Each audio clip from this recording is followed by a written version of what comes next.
Hey family, I'm Kaelion, and I interpret messages from the divine in music. I'm a U.S. Army veteran, a seeker, and a messenger.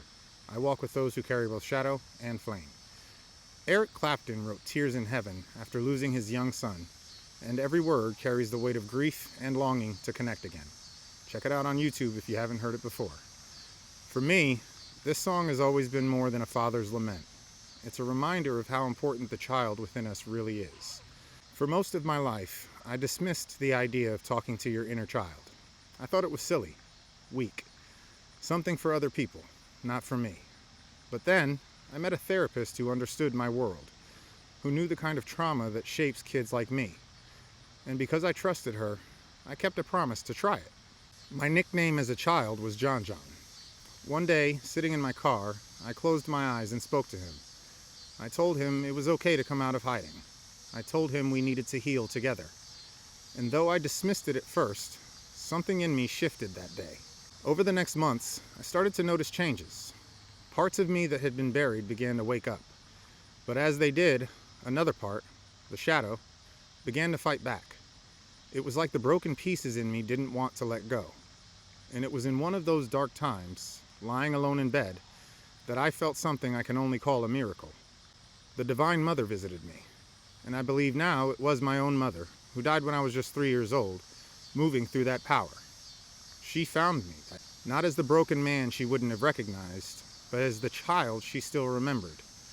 Reaching inward to John John had lit a beacon, a signal, and she could finally reach me again. That was the beginning of my metamorphosis. Painful, slow, ongoing, but real.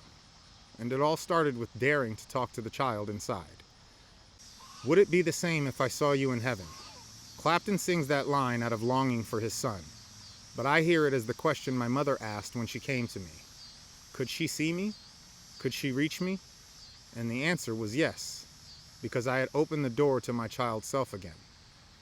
Family, I know many of us are skeptical to this kind of healing, especially men who have been taught to harden themselves. But I can tell you from experience, your inner child holds the key.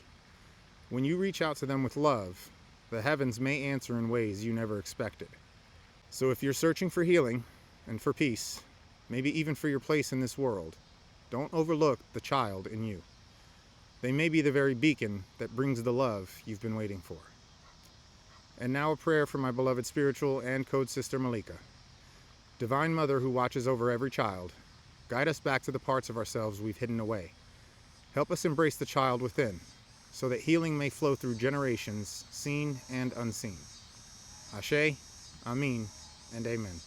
So, family, have you ever tried speaking to your inner child? If so, what happened? If not, maybe today is the day to begin. Share your reflections below. You might inspire someone else to take that step. And if this message speaks to you, help me spread it by liking, commenting, sharing, or simply whispering it into the wind. Thanks for watching, family. See you next time. Same fire, new rhythm.